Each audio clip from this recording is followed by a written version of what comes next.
The Magic Mike Show, where you hear the experts speak. The Magic Mike Show. Tune into the show every week. The Magic Mike Show. You can trust the show is the bomb because it's being brought to you by RacingDudes.com. What is up, everybody? I'm Aaron. And I'm Mike. And we might need a new intro song. What's up, everybody? The cat's away, the mice will play. That's right. Curtis is gone. Who knows when will he ever be back? What do you think? Odds of Curtis ever being back on the show? Ever being back on the show, minus 175. Ever hosting again, plus 150, plus 140, somewhere in that range. Slight dog to him not hosting again. We'll see. I like it. Well, if you missed it last week, he's officially on baby watch, so we'll see what happens there. I think she's due around Kentucky Oaks Day, so that'd be interesting if that happens. And then obviously when the baby comes, we will probably not see him again for a while. He said July last week, Samich. I don't know. I think this is it. I think you guys are probably stuck with me for the foreseeable future on this thing. So what do you think? Are you okay with that? Hey, look, yes, I'm okay with it. I think it's going to be interesting from a handicapping perspective because Magic kind of, not to sound like arrogant here, he grew up under my handicapping wing because a lot of the handicapping he did was originally on this show, right? So a lot of the angles he looks at are things I look for, and so we often end up on similar horses. You and I handicap in very different ways. We learn to handicap apart from each other. And so we've had a tendency where we're not going to be on the same style of horse, but when we are, it usually goes pretty well. So yeah, I think it's an interesting juxtaposition from a handicapping perspective to switch it up from Magic to you. Although of course I'm going to miss Magic a little bit. You know, this is what, 586 shows. And he and I probably hosted 550 of them together. I mean, there has not been that many guest hosts throughout the run of the show. Trust me, I love you so much, but I miss him already because if he was here, I wouldn't be here right now. I could be on the couch. So no, it's going to be fine. And you're right. I have several people that are subscribers to Sama Bombs and the regular premium products. They tell me when you guys agree, that's when I load up. And, you know, because we see things very differently a lot of times. We see the Derby the same this year, and I love that. So we'll talk about that a little bit maybe towards the end. But I don't know. Should we keep doing this Riders Up stuff? I mean, I don't know. I've been debating on what to do. So we do Riders Up. You texted me yesterday and said, my plan is I'm just going to jump in and host. Okay. So I don't have to make decisions here. My job is to just sit here and try and hit pick fives. We've hit 2 of the last 3 shows. We've hit the pick 5. We hit it last week. So we got to try and stay hot with the selections and just not let anything else get in the way right now. Since you're hot, let's do it. Riders Up.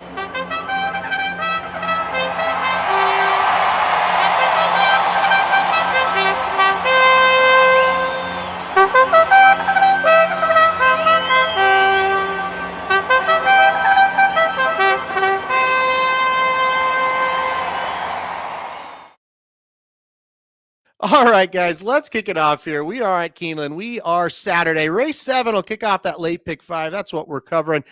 Mr. Samich, field of 12 maidens here on the dirt going 6.5 furlongs. Really interesting race to get us kicked off. Tell us who you like.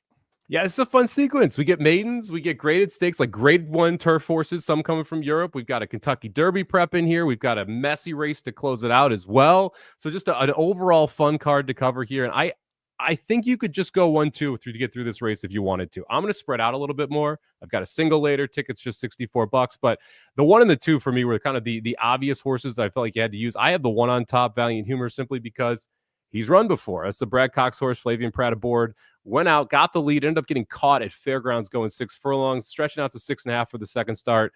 Brad Cox does a lot well. One of those things is second maiden start. Usually does very well there. 27% win percentage. He and Pratt together do very well, 30% at Keeneland, 36% overall. The 1 makes a ton of sense. Then the 2, William Walden training for with IRAD up, they were 50% or 60% so far at Keeneland, 50% over the last 2 years together. And this is a horse that sold for $125,000 that looks, from a workout perspective, like it's working very, very well. Showed speed multiple times in the morning. The 1 and the 2 look tough. And like I said, if you want to press this sequence, if you want to go shorter here and stretch out somewhere else, I think you can. I'm going to end up 4 deep, but I thought the 1 and 2 were the 2 you had to start out with. Who'd you have on top?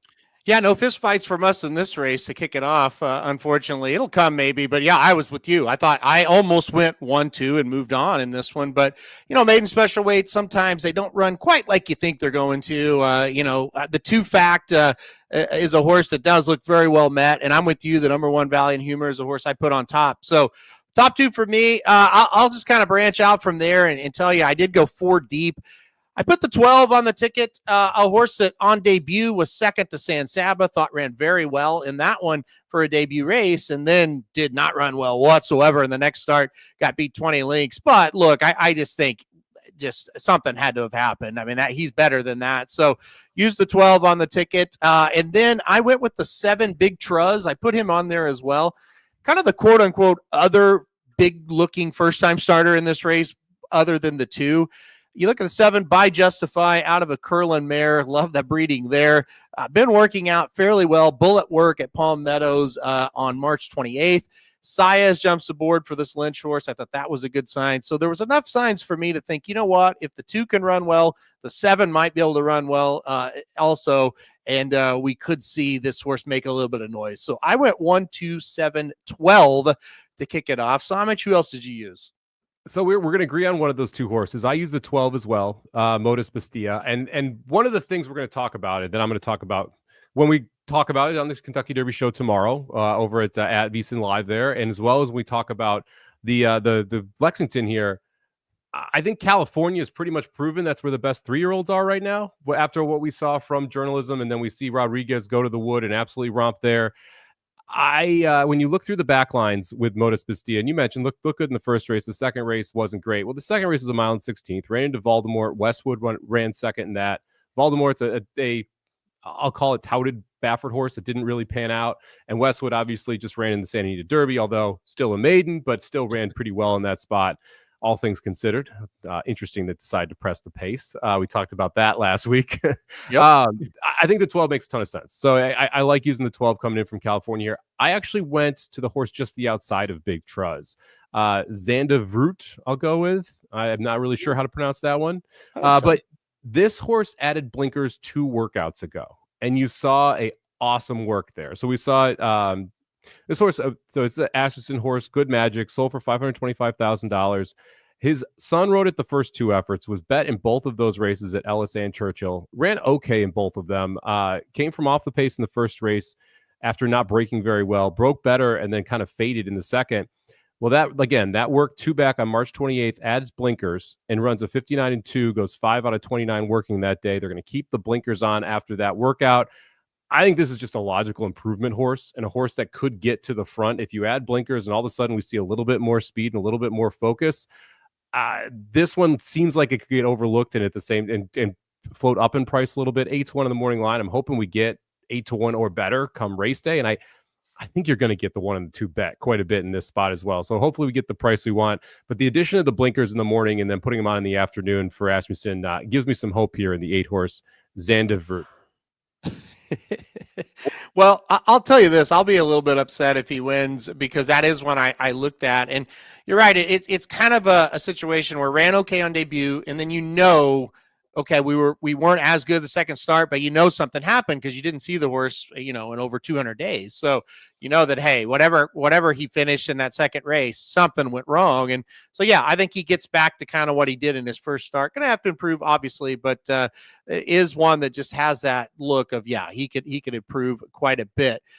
Yeah, you also said on the 12, it's a situation. The horse was 5-2, like you were kind of saying, against Voldemort and Westwood. So obviously they really thought a lot of this horse in that second race, and those turned out to be horses that aren't bad. So I think it's interesting to see what he does here. I'm shocked that he showed up in this spot. You would think, back in Southern California somewhere, maybe it was to stretch out to a mile and a 16th that maybe kind of did this horse in. Maybe getting back to 6.5 furlongs would be the thing. So I think he's really dangerous. I also think you kind of mentioned the 1 and the 8 could get the lead. I think the 12 will break well enough to kind of sit in the catbird seat of the stalking position and really get a nice little trip there as well. So I'm with you on the 12 as well. I would not be shocked at all if he gets the job done. Yeah, speed is playing exceptionally well right now at Keeneland as well. We've seen some very big prices and horses that were stepping up in class be able to go gate to wire. $111 winner in the 6th, I believe it was, that went gate to wire. In the prior race, you had 2 horses who'd both just broken their maidens in maiden special or maiden claiming categories come up and win a race at Keeneland, which is not commonly seen on the front end as well.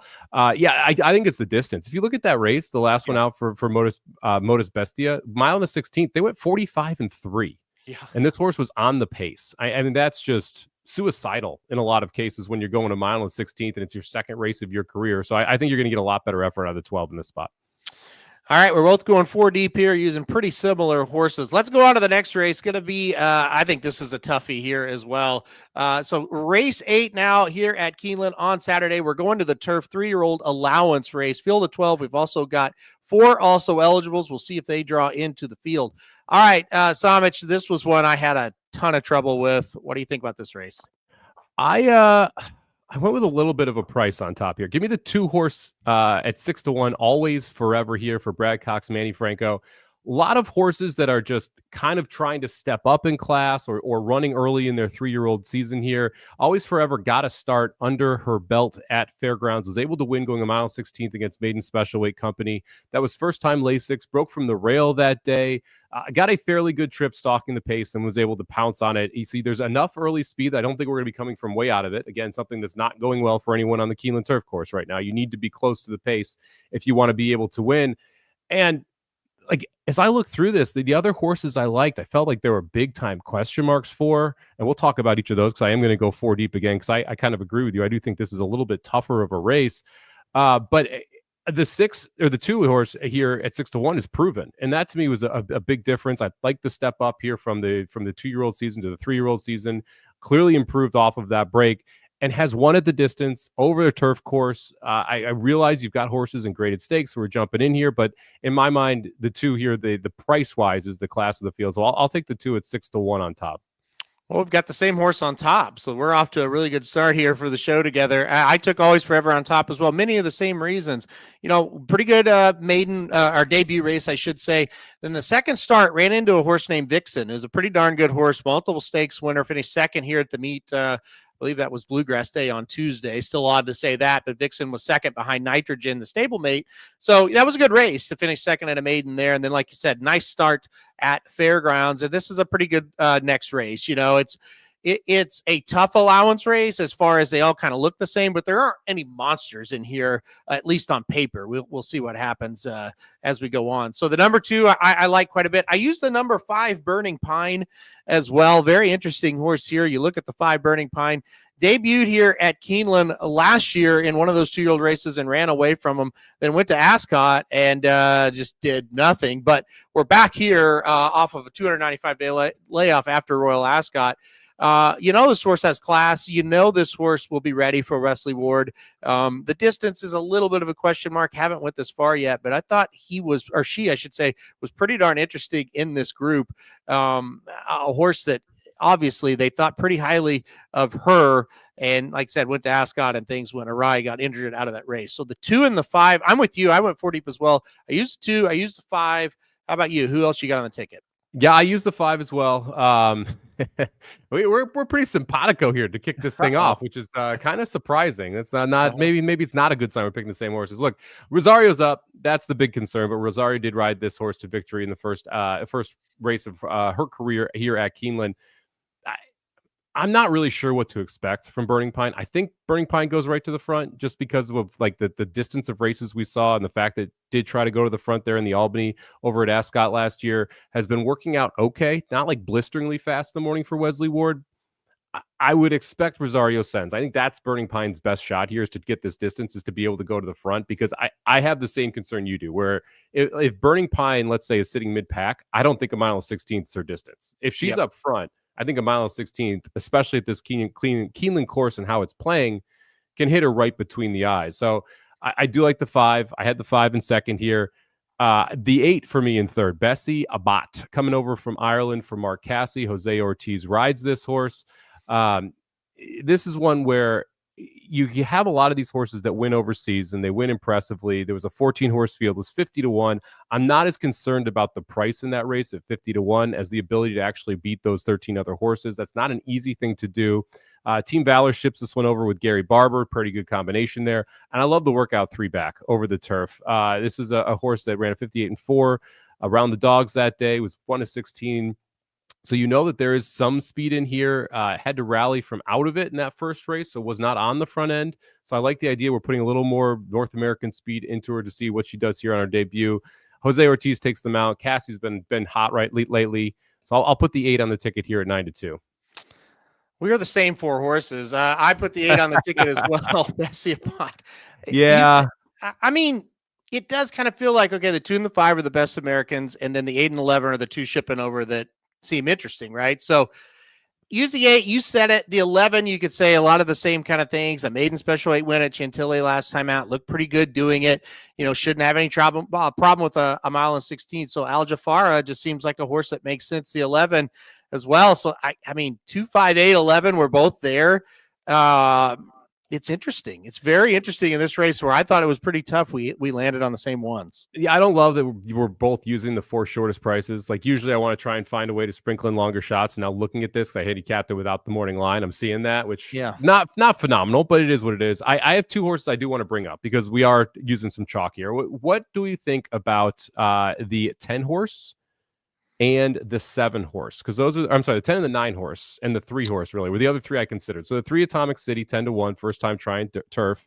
The 10 Monia, who knows, 20-1, first time trying turf. And then the 9 Miss Linnell actually has run well over this Keeneland course before, but there's still some big time question marks. However, you're going to get a price off a horse that ran well twice over the turf course. So of those 3, did you have any interest in any of them? And did any come close to making the ticket? Miss Linnell almost made the ticket. I did look back at those Keeneland races and think, okay, not too bad. The problem is she's been pretty bad since breaking her maiden. And I mean, to the point of, now look, the Jessamine was too tough of a race, right? But the allowance race at Churchill didn't do much. Went to the Turfway for the 2 races on synthetic. And look, synthetic, turf, it's different. I get it. Did no running in those races whatsoever. So I couldn't get there, but I did think about it because the form is a little bit decent. The 3, I think, will like the turf. So I am kind of excited to see what the 3 does on the turf. But another one just hasn't done much since breaking the maiden. Just hasn't ran very well. Maybe the turf will wake this horse up. So I think, as you went down it, there were some interesting horses, but I just couldn't make a case because they just have been so poor as of late. Yeah, the 3 was close for me. His running stakes company every start since the maiden start. So like that would be my excuse. Is lost to Lacara, the Queen's MG, pretty good horses, right? Throughout that process. I have a little bit of distance issues here just because the 1 mile race was the worst race on the card. Now you're going to mile and 16. So we'll see what the 3 is able to do there. The 10 was the most interesting of the 3 to me.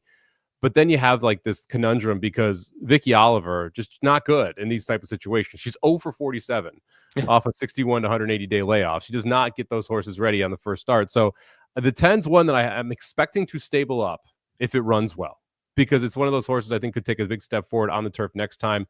Kind of feels like it could have been a turf horse all along. I mean, Tislaw is the sire, American Pharaoh, the grand sire on the bottom side. It's a horse that, it could be a dirt horse, but it also could very easily be a horse that ends up really appreciating the turf as well. I do think 2 turns is the best distance. So the 10 came close for me, but because of Victoria Oliver and her numbers off the bench, really hard to include on the ticket. Yeah, I agree with you on that one as well. And this is a horse, like I said, at times has been pretty good. The maiden win 2 back was pretty darn good. And I'm with you. Like American Pharaoh Dam, that usually is pretty good for turf. With Tis the Law, we're seeing as well. So I think the horse will move up. But you're right. It's hard to support Vicky Oliver, Johnny Velasquez in a race like this with a horse that looks like this, right? Uh-oh. Did we lose Aaron? Did he finally run out of his... Am I gone? Oh you froze there for a second. I was like, oh, man, he hit his limit. Hit his streaming limit for the day. I probably wasn't saying anything important, so it doesn't matter because we're talking about a horse neither one of us are going to use. So it's a good time to freeze. But any also eligible, like Table Flirt, probably not going to run, right? Because ran on the 8th. So we're going to assume that Table Flirt's not in. Any of the also eligibles interesting if they draw in? I thought the 14 was interesting, coming out of a couple of allowance races there at Gulfstream where the horse ran okay. I think the horse is getting better right now. So I thought the 14 and L was pretty interesting. Yeah, that would be the one that I would look at as well. The 15, 16 probably don't make an impact, but that post is going to be brutal, which is the nice part about the AEs is you're going to get a better price because the post. The bad part is you're never going to get a half decent post out of them. No. And it's also a situation where Saez is aboard. So would he be actually aboard? But the 3 would have to come out. So I don't know what jockey you might get on the 14. So. Well, we'll see if Saez not riding today. He had an awful spill. I think it was Monday, maybe Tuesday. Awful spill. Well, luckily he's okay. He's just sore, but we'll see if he's back on Saturday or not. I thought he broke his leg for sure. So. Oh, yeah. I thought it was bad. It looked real bad. It did. All right, let's keep going here. And this is not so bad. Let's go to the Lexington Stakes next. It'll be race number 9 on the card here. We've got a pretty good field here of 9 going a mile and 16th on the dirt. Grade 3 event. It is a Kentucky Derby prep race, but it won't have any impact on that race. More of a Preakness prep is what this is this year. All right, Samich, I know your ticket, so I'm not going to say who you like, but tell us, who do you like? Well, before we get into that, I would expect Rolando and Touchy both out of this spot. Both of them ran, what was it, on the 7th of April? So I'm assuming we're not going to see them back in 5 days. Who knows? Maybe we will, but I'm assuming they won't. Look, I'm going to single this race. This is where I'm going to take my stand in this sequence, and I'm going to do it with the number 3 Bullard for Michael McCarthy. Umberto Rispoli ships in to ride specifically this horse in this spot. But even more so than that, I talked about with that first race of how much I respect the 3-year-old California crop. I think journalism is by far the best 3-year-old. Look, I think Citizen Bull and Barnes, you could make a case, are still 2 of the top 5 or 6 3-year-olds in the country as well. We saw what Rodriguez did when he shipped out. Well, that's kind of who Bullard's been facing. I mean, you go look 2 back, wins the Bob Hope and beats Madacat Road, who may sneak into the Kentucky Derby now. I was looking at that points after you posted it in the doc earlier, and like Madacat Road all of a sudden becomes an interesting Kentucky Derby horse if he lands there. Last time out, did not get the lead, was facing Barnes and Romanesque, and Romanesque was very much a blocker in that race against anybody else, so that Barnes could go ahead and win very easily. There's no blockers, there's no Bafferts in here, and I look at the other favorites.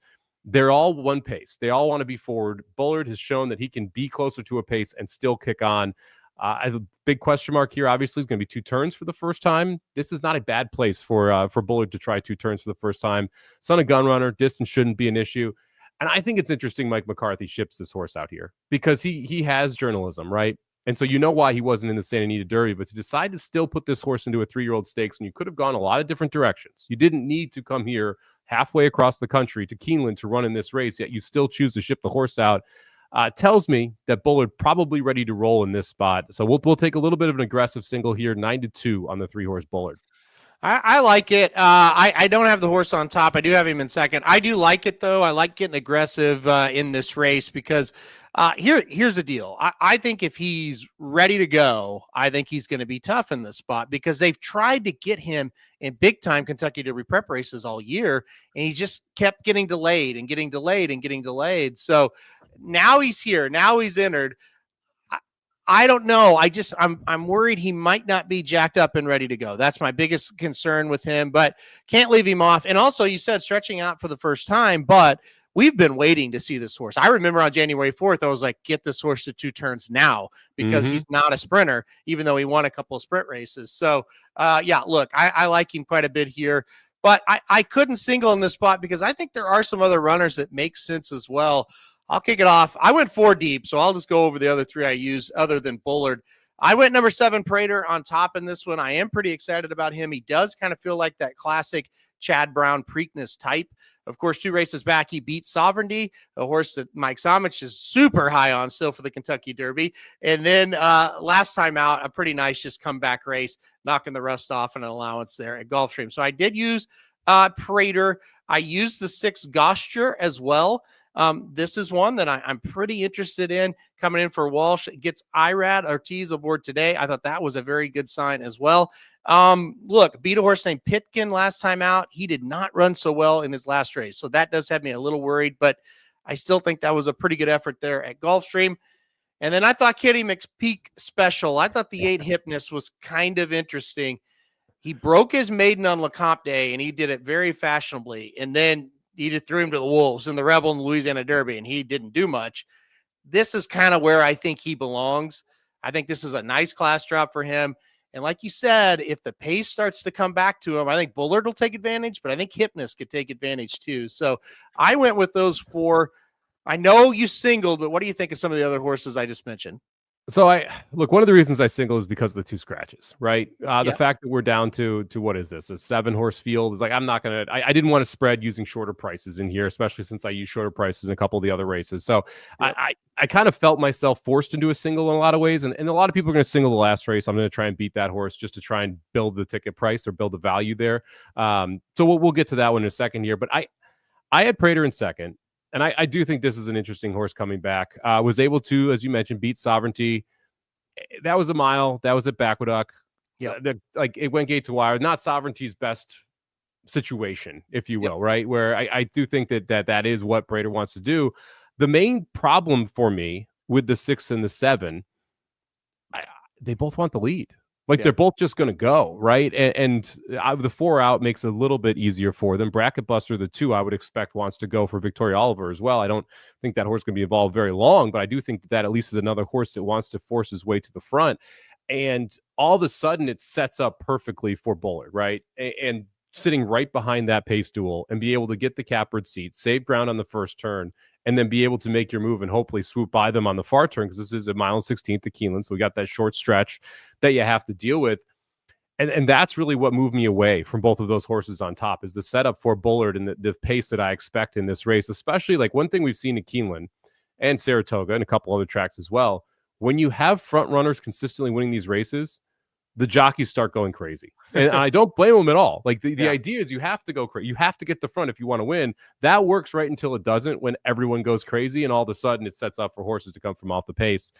I was on Hypnus last time out, so I don't dislike Hypnus, but kind of had the perfect setup in Louisiana Derby.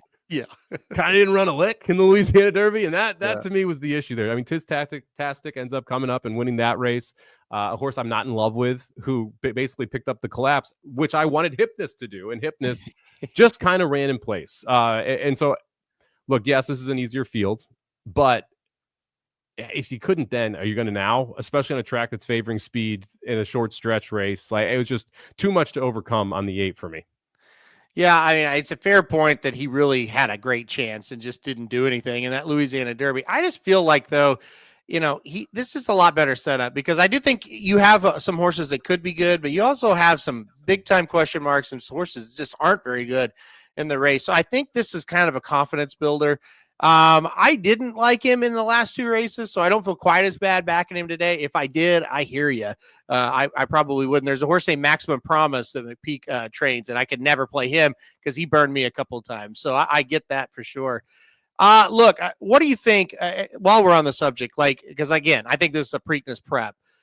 Bullard, Prater, Gosher, Hypnus, any of these, what do you think as far as the Preakness goes? Do we get a serious horse out of this? So I'm going to go with yes. I do think we get a serious Preakness horse out of this race. I think we may even get 2 or 3.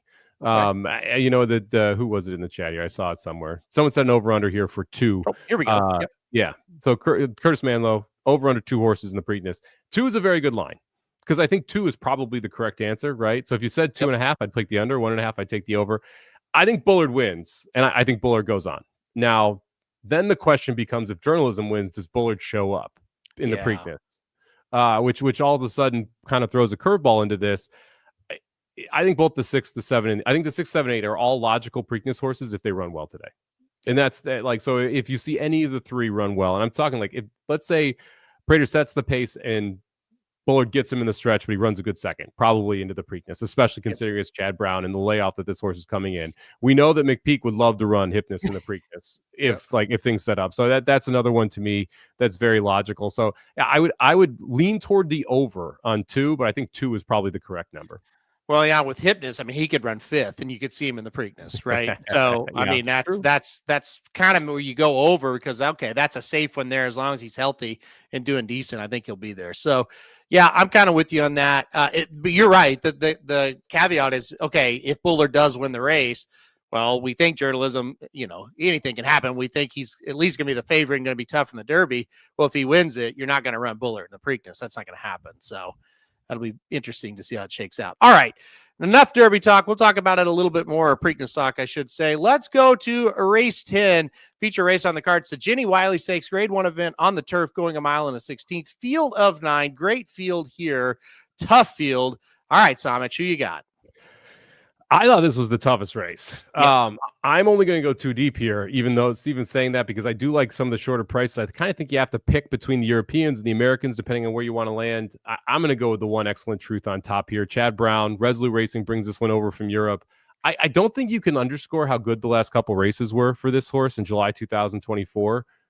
Wins the Golden Copa over there, and then steps up to the Park Rothschild Grade 1, and makes the lead, ends up getting caught late. I thought it was a really good race, especially when you go back and you watch the replay. Now you're in the Chad Brown barn. This horse has been over here for a while. This isn't one of those recent shipments. You get Flavian Pratt aboard. Horse has tactical speed, so you're not going to be way out of it here. And you get Pratt in the rail. I think all systems go here. So I put the one Excellent Truth on top. Man, this is not a fun show for us. We're not fighting at all because I have the one on top as well. I listen, and you made all the good points. It's like we've seen Chad Brown do this before. You got a pretty good idea this horse is going to be able to run. Now, can you handle the American style of racing? I don't know, and we're not going to know until we see it. But Chad Brown's got this horse ready to roll. Pretty confident. Put him in a Grade 1 race here. But the horse been running pretty well in group races overseas, and so that usually translates. So I'm with you. I've got the one as well. I did go 3 deep in here though, because I really like the number 2 Choicia in this spot as well. This is another one. And honestly, if this had Chad Brown by its name, you might lean here because pretty darn similar resume, right? Running in group 2 races at Maidan and winning both of them. And now coming over here to run here, been in group 3 races on the resume as well, overseas. So this horse has really good, form from overseas as well. So the 1 and 2, certainly horses I think you got to use. And then I did use the American runner, number 7, Kehoe Beach as well. A horse that's won 3 in a row. Another one for Wesley Ward. A bit worried that Tory is aboard, to be quite honest with you. May have liked this horse even a bit more, if not. But still, last 2 races were really good. And this horse looks loose to me. But here's the deal. We don't really know what some of these European runners are going to do. You kind of assume they're going to take back. And if they do, I think the 7's loose. Yeah, I don't think any of the Europeans are going to push early, right? We've seen the 4 once here in Europe, once here in the US didn't do it. The 2 horse was not on the lead in any of the recent races. Neither has been the 1, except for, I think it was like 3 back, but that race was a very slow fraction. So the 5 is the other threat. Be Your Best. And Be Your Best doesn't necessarily want the lead. Be Your Best kind of wants to sit in 2nd or 3rd. So I agree with you. I think Kehoe Beach is loose. I used the 7. That was the other. I'm just going to go 2 deep here. I'm going to go 1-7. To me, it's the best horse in the speed horse. And this is a Ward obviously loves Keeneland, loves getting these horses keyed up for this specific race. I just don't see where the pressure is. If this horse goes 23-46 and this turf course plays like the way it has the last few days, I do think that Kehoe Beach all of a sudden becomes tough to run down. Now, I will disagree with you on the 2. Okay. I would have used the 6 if I was going to use one other horse that came over in this race and one other horse that came over from Europe. First off, I don't love the fact that both of those wins were in Maidan for the 2. And they were $200,000 races. Like the competition over there, when it's that level, is not nearly as high as the competition in group races in Europe. And so that is the first reason I kind of took a little bit of a step back from the 2. Second one is, like, if you go in and you watch the replays of the 6 Jabara, last race was the favorite in a $77,000 stakes race. Ended up running 4th, but was like just in trouble the mass majority of the race. It looked like Joel Rosario was riding him that day with the amount of trouble the horse or she got in. So I'm willing to excuse that. And I love it when clearly there was a plan. And it feels like this race was the plan for this horse when you see the way that they're trying to campaign here, because you have that one effort in a lower level stakes race, and then you're going right over to America. If win or lose, they were running this horse here either way. So that to me almost feels like a prep race for it. And then you go back and you look at the time form numbers, improved every single time, first start to second start. I love it when a horse shows an ability to improve their number from the previous season into the new season. This is a 4-year-old. 102 time form was the best time form this horse ran at 3. If you go back a year prior to that, horse had a best time form as a 2-year-old of 86. First race at 3 was 87 time form. Took a step forward off of that race. I think that the 6 is a very likely horse to improve here. Lost to Porta Fortuna is a very good horse. 2 back. Won but got disqualified last time out, or 2 times ago at the end of in July of 2024. Like, everything points to me that this horse needed a race. This was always the plan. That was a prep. There was trouble, and you also saw the time form eclipse or equal to the number from the previous season. All those reasons makes me feel like the 6 is the horse that, if it's not the 1 or the 7, is the one that's really dangerous here. And one tip on time form as well: if you see like a 104, it usually you can add about 10 points when they come over to the United States. That's something to keep an eye on. 5 to 10 points. Those numbers are usually a little bit low compared to what we get over here. So I always try to add about 5 to 10 to whatever numbers they've been running. So, and that does make this horse, if you do that, it makes this horse competitive. The race 3 back was the one that caught my eye with Jabara. I really liked running second in a Group 1 behind Porta Fortuna, who you said, very nice horse indeed. So I'm curious. You made a great case, but you think the 7 still more playable over the 6? Is it because just pace? Is that the big thing? Yeah, it's sheer pace for me, right? I this is a spot where we'll talk about it a lot on this show, and you'll get used to me talking about that. If I really like a horse, like I do like the One Excellent Truth, if I'm playing against, I'm usually only playing one of the horse, and I'm playing it because of a situation. And to me, situationally here, Kehoe Beach just has the jump on everybody. And we've seen this turf course. We just saw the 5 go gate to wire here at Keeneland. We've seen the turf course consistently play towards speed, and it's hard to ignore that speed even at this level. And so I'm always going to be looking for, hey, if I do really like a horse, what's the way that horse loses? And to me, the way that Excellent Truth loses isn't a horse coming from off the pace with Excellent Truth. It's a horse that's able to go gate to wire like Kehoe Beach. So I like her chances here. And while I do I'm probably going to have a decent sized 1-7-6 try, and then another nice little 1/6-7-6-7 try. I do think the 7 is more likely to win here in a multi-race situation than necessarily if you're playing single race bets. The 6 and 7 are much closer to me. Yep, that is a very, very good way to put it. I like how you put that there, and that makes a ton of sense. One horse I want to mention before we move on. What about the 6 No Show Sammy Joe? I thought this was an interesting horse. Of course, beaten by Be Your Best the last time we saw him back on November 10th. Be Your Best, of course, goes on to win Pegasus World Cup Filly and Mare Turf. I thought, though, if you're getting 6-1 on Be Your Best, 15-1 on No Show Sammy Joe, I think the 9 may be a little more playable from a price perspective, obviously, than the 5 when you compare what they've done against each other. What do you think about the 9? That's one I almost threw on there. 9 is a interesting Saratoga horse for me. Okay. I'm worried this is a little too short. Now, yes, the 9 has won at a mile and a mile and 16th before, but when you look at the class level, so broke the maiden at a mile, won an N1X at a mile, won an N2X at a mile and 16th. But the best races were a mile and 1/8 and mile and 3/8 against Stakes Company in my mind. And so I'm wondering if No Show Sammy Joe is a horse that we care about more in these longer stakes races you're going to see at Saratoga versus her being able to come here and win this specific race. So I agree with you. I'd rather play the 9 than the 5 at the prices offered, 15-1 versus 6-1 on the 9. I also think No Show Sammy Joe is a very interesting horse if you want to play exotics, like a underneath super type horse. But the fact that we're coming off the layoff, and the fact that I think this horse wants more ground makes it hard for me to put the 9 on top. A spot you might think about, and Grand Motion usually does really well on like Preakness Day undercards. And there's a couple of races where this horse would fit. This could be a prep for something like that. And then, like Samich says, you go up to the Naira circuit and you see Motion do that. So, yeah, look, I think you should keep an eye on her, I should say. See how this horse runs, and even if she doesn't win this race, just kind of keep an eye on this horse, because I do think this one has ability and is going to be doing some running at some point this year. 4 out of 6 lifetime. So a very interesting horse there. All right, let's move on to the final leg here. Race 11 on the card here to wrap us up. We're back on the dirt. 7 furlong starter allowance event here. Field of 12, 2 also eligibles here as well. Big favorite with the 8, but you said you're not going to single the 8. You're going to try to spread. Tell us why. Yeah, I'm going to spread here because, look, this is a horse that since the Breaking the Maiden has been okay, right? And I get that it's Good Cheer, who's a very, very, very, very, very good horse. Immersive, Queen's MG, very good horses, right? I just wish we got a little bit better. We haven't improved since that maiden start. That is actually when a horse has been in 4 races after their maiden and their career high buyer, it's still their maiden start.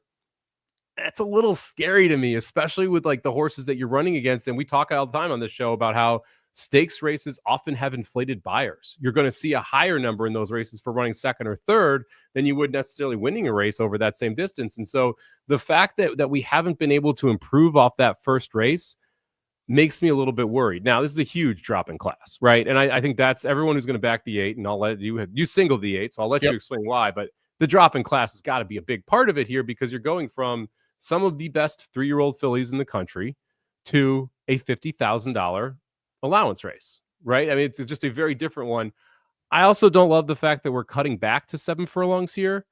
The horse isn't very fast, just not that fast early. And this has been a very tough course to be able to close on. So if I'm going to play someone at 3-2, I would much rather have them be forwardly placed to Keeneland than coming from off it. But all that being said, I'm still using the 8, and I actually picked the 8 on top, but I'm going to try and beat this 8 with a couple other horses. Who do you like the most? Or tell us why you like the 8 the most. Well, I would say this. If you're going to not single the 8, I do think you need to take some shots, because that's why I ended up singling, because I just don't like any other horse in this race. I'll be quite honest. When I came into this, I got, okay, yeah, Sherbini, I remember this horse. Pretty good, running behind some good ones. Let's see. And then you kind of just go through the race and you're like, do I want to take Romans here? Yeah, probably going to get the lead, but I don't know. That horse isn't that great, and you just kind of go down the list, and it's like, the 10 for Cox. I don't know.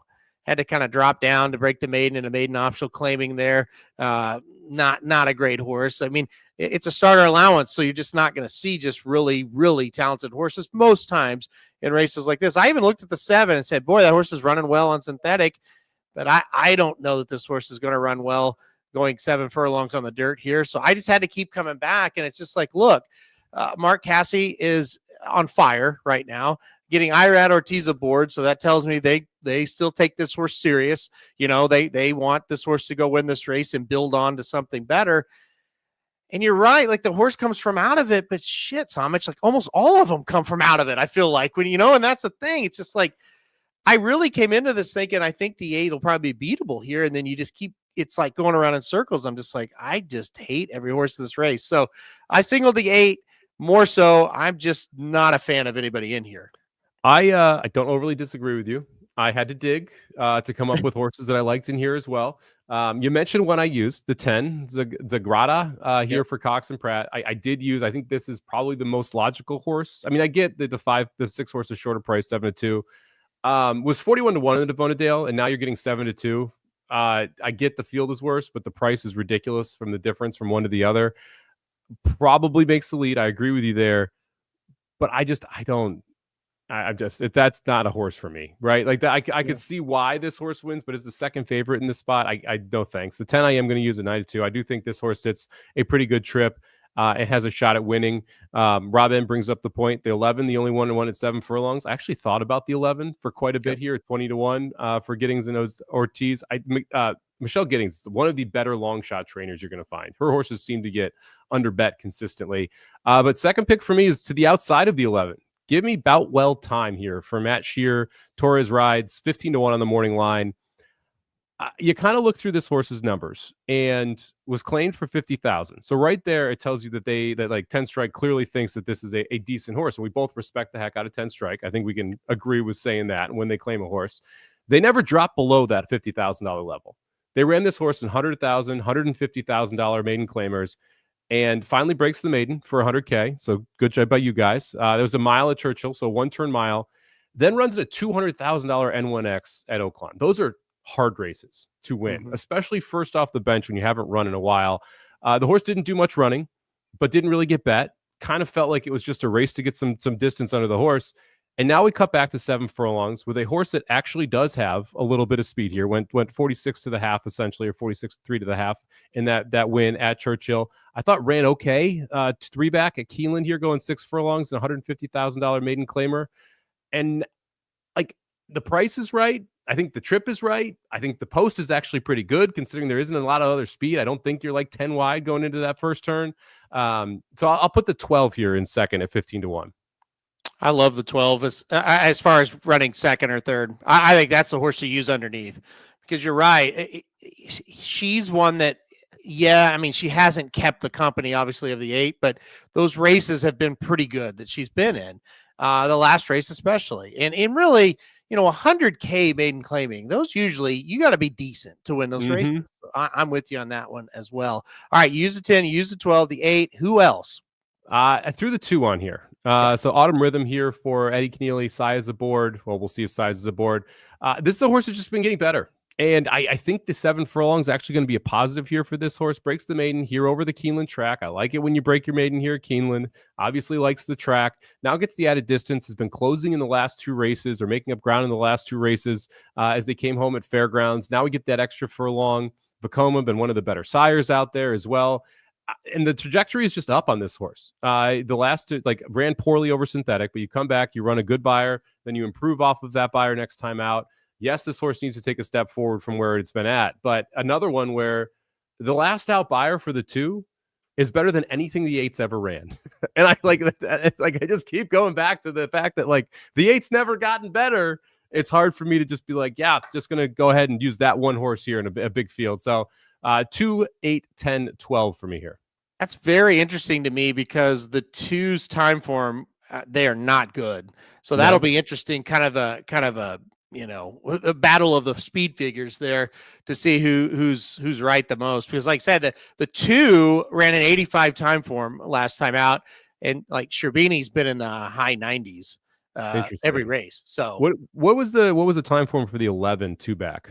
The 11 2 back and 86. Okay. Yeah. Okay. So that's right around the same level as the 2 or so. Yeah. As far as time form is concerned, the 6 ran a 94 last time out. That's the second highest in the field. And then the 12, the 12, the 10, the 2, the one you just asked about, they're all kind of right there together in the high 80s. So, I mean, if you're thinking, hey, Sherbini's not going to run well, then it does, like I said at the beginning, it brings a lot of these horses into play. And like you said, if the 2's got a higher buyer than the 8 and you believe in the buyers, well, I get it. I get why you would be a little concerned. So this might even be one of those sequences. Let's say now we're just going to talk a little gambling theory here because we've talked through the majority of the sequence. Yeah. Let's say you let's say you feel like you could single Lexington. So let's just look at my ticket, for instance. Okay. I could play a $5 ticket, 1-2, right in that first race, who I like. And then in the second leg, I like the 2 and the 5 the most. So I could play 1-2, 2-5, single the 3, single the 1, single the 8 for $5. It costs you $20. Then you play a 50-cent ticket back on top of it, and you leave the 8 off in the last race, and you go 5 or 6 deep, right? Where you're like, okay, I'm going to cover the 2, I'm going to cover the 11, I'm going to cover the 10, I'm going to cover the 12, and you basically create 2 separate tickets, whereas if the 8 wins, you have it 10 times, and if any of these other horses win, you beat the 8, but you have it 1 or 2 times, and it doesn't cost you a pretty penny to play it back both ways.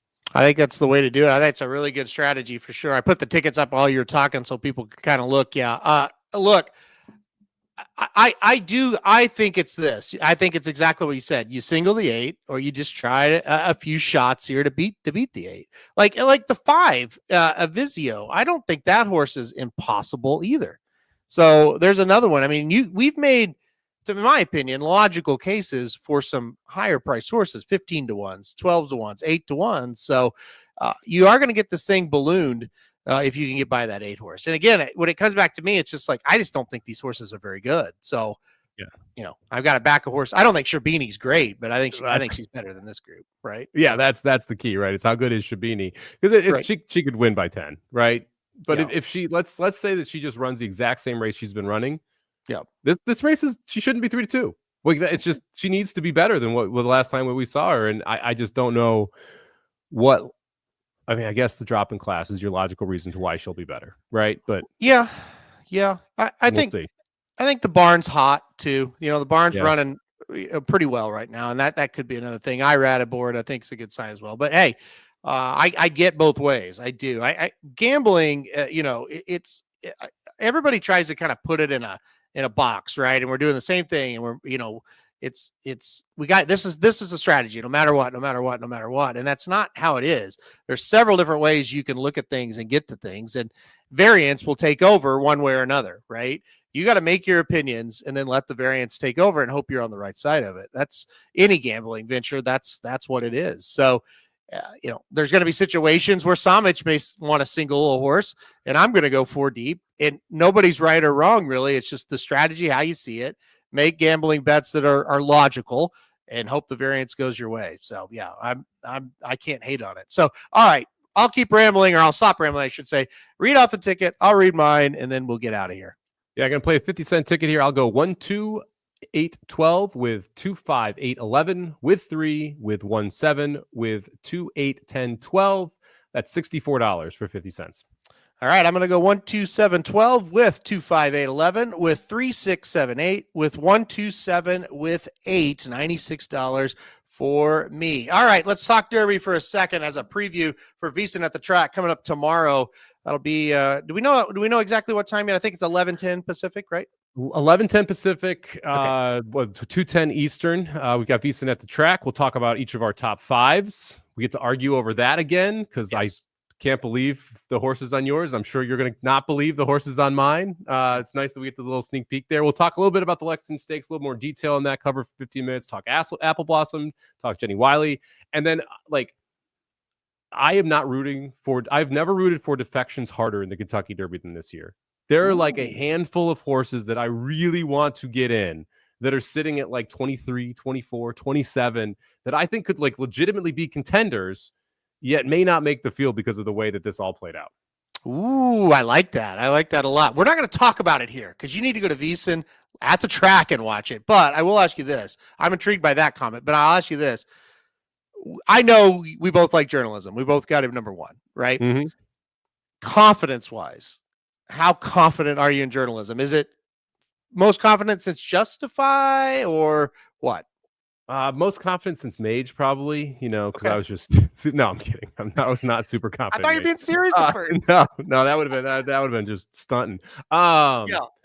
Let's see. That's a good question. Yeah, probably most I don't know. Here's the thing. I was pretty confident last year that we were going to see a big race. I thought we were set up for a big race with the favorite as well. Yeah, I'm probably gonna end up on journalism. I don't love picking the favorite in the Derby. That is my one thing I hate doing. And I've had 2 times I've picked long shots the last 4 years. They've won, and the 2 times I picked the favorite, they've been awful. And so it's one of those things you're like, why am I even picking favorites at this point?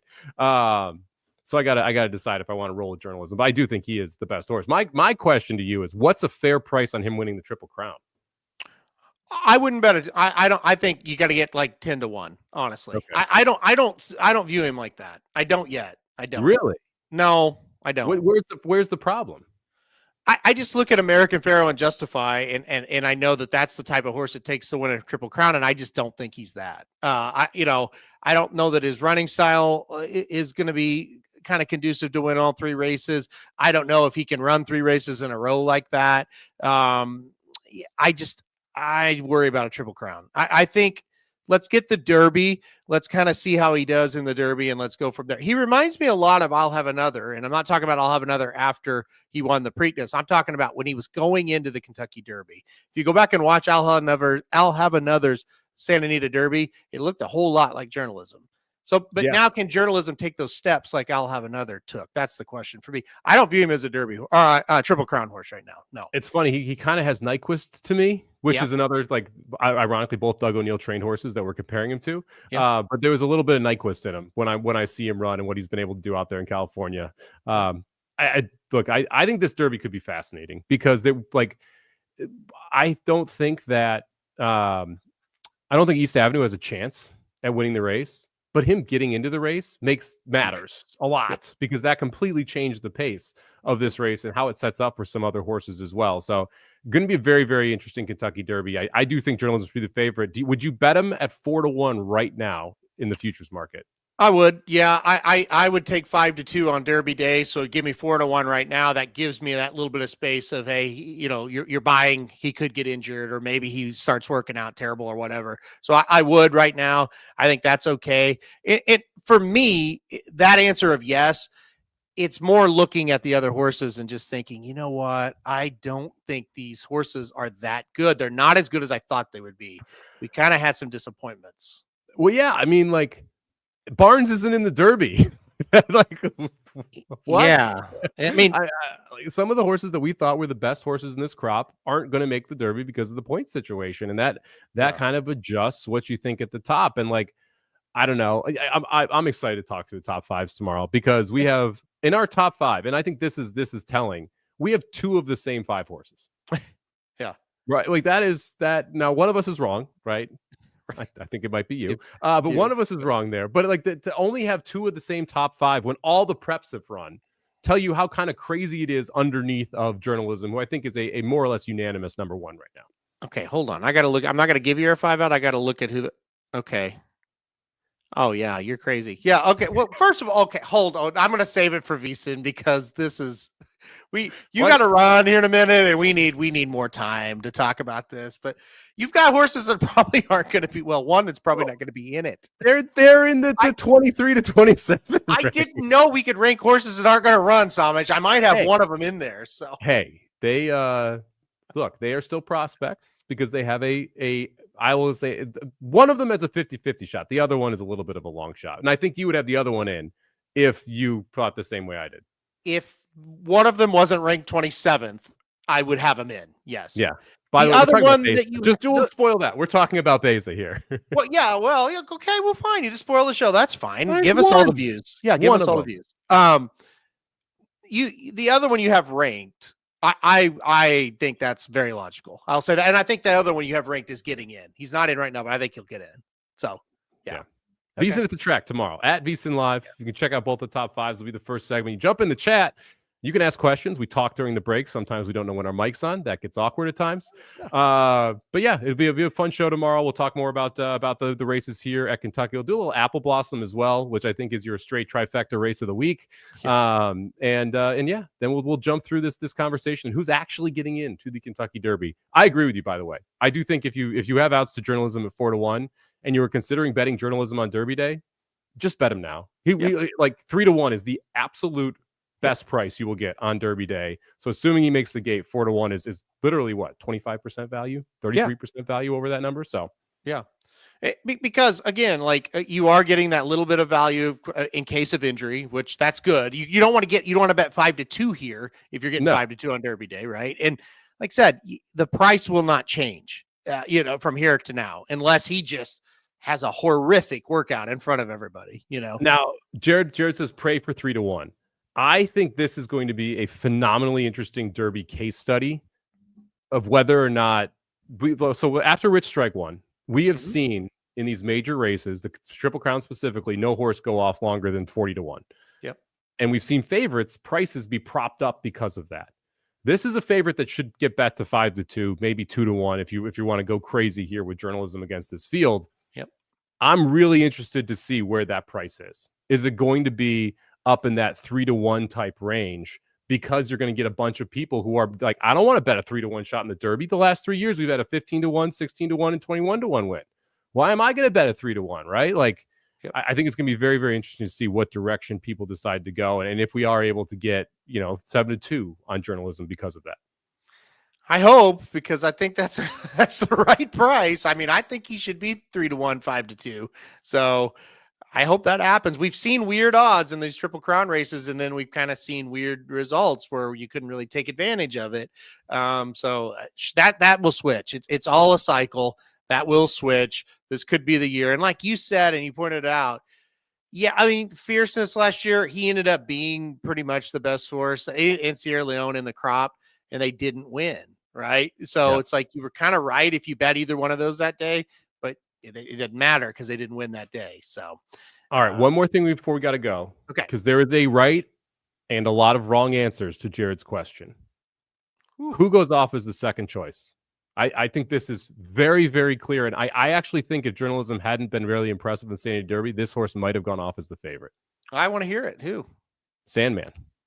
You have a person with over 1 million, I think it's like 4-point-something million followers on whatchamacallit. I don't do any of the socials. On Instagram, either. They've got like 3-point-something million followers on Twitter. It's a YouTube sensation star dude who owns part of the horse and has already done interviews for 4 or 5 different horse racing outlets about it. This is going to be your biggest story on Derby Day, is the ownership group behind Sandman. And it's also got, Enter Sandman, obviously, very popular song as well. I TikTok. Okay, thanks, Davey. Yeah, I literally know nothing about this dude. I just know that they are literally a metric shit ton of people that follow him. And I think Sandman is going to get bet off the board with that type of money. Dude, I never thought of it like that, but you're probably right. Yeah. I thought it was Sovereignty because people just seem to like him. He still may have more followers than the Sandman here. Interesting. Okay. All right. Okay. It's gonna be interesting. Culture clashing with gambling, and how big is that money actually going to roll in on a horse that's owned by someone who has millions upon millions of followers?